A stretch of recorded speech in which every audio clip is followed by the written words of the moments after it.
Listening Library presents Phineas and Ferb Chapter Book Set, Books 1 through 3, featuring Speed Demons, Runaway Hit, and Wild Surprise, by Jasmine Jones, Laura Bergen, and Helena Mayer. Read for you by Todd Haberkorn.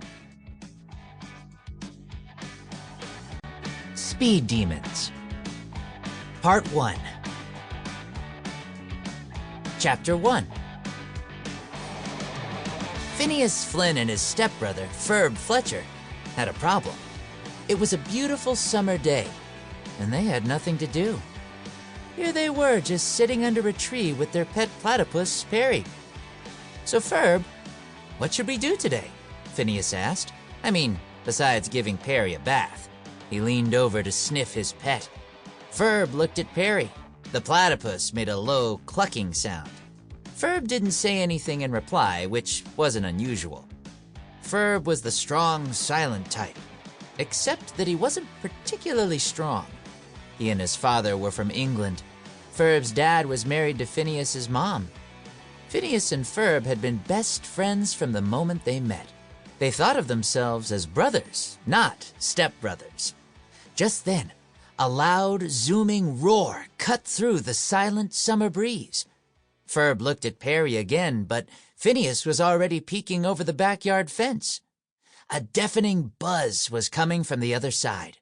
Phineas saw a huge motor speedway. Cars were zipping around the track.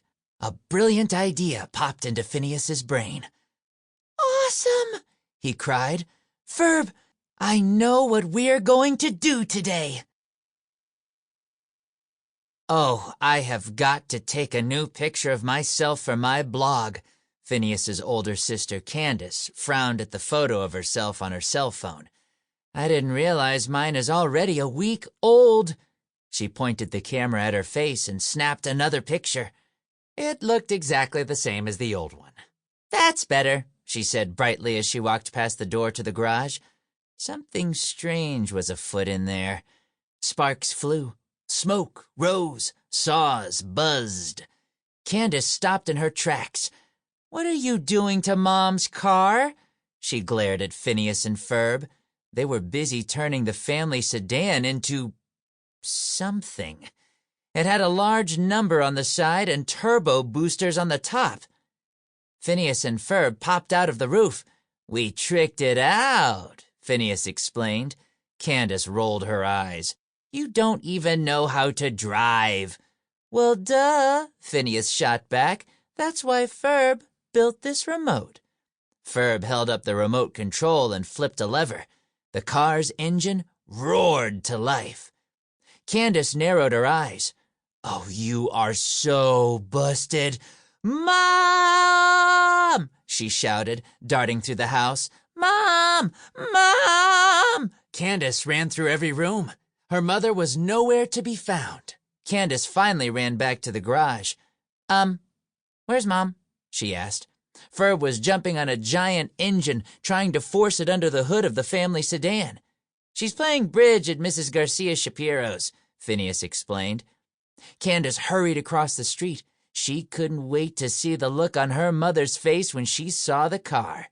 Phineas and Ferb would be totally toasted. Finally. They always got away with everything, and Candace never got away with anything, such as that time she borrowed her mom's sweater without asking. It wasn't even Candace's fault that Stacy had spilled grape juice on it, but of course, Candace got in trouble anyway. Now it was Phineas's and Ferb's turn. "They won't get away with it this time," Candace laughed as she rang Mrs. Garcia Shapiro's doorbell.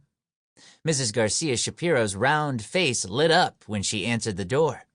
"Oh, Candace, dear," she said in her slight Spanish accent. "What a coincidence. Do you know your mom is here?" "Yeah, I do, Mrs. Garcia Shapiro," Candace smiled sweetly. "I need to talk to her, if you don't mind." "Oy vey," Mrs. Garcia Shapiro didn't move out of the doorway. "Look how tall you are now.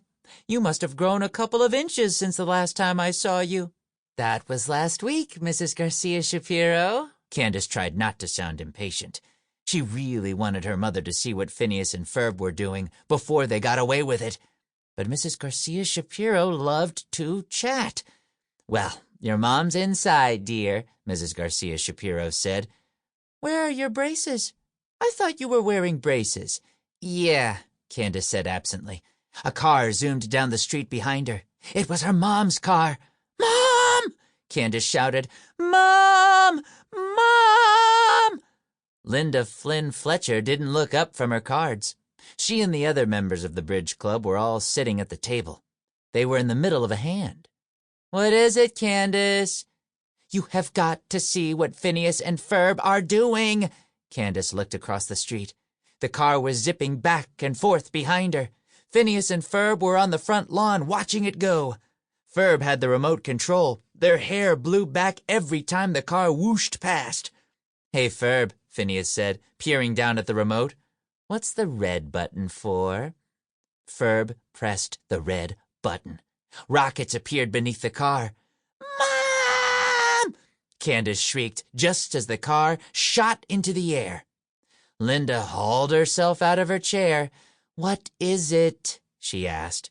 She walked over to Candace's side. "What do you want me to see?"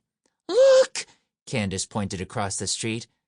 "Hi, Mom," Phineas said as he and Ferb smiled and waved. The car had disappeared. "Hi, boys," Linda called. She looked down at Candace, whose mouth was hanging open. "Well, if that's all, I'll just be getting back to the game."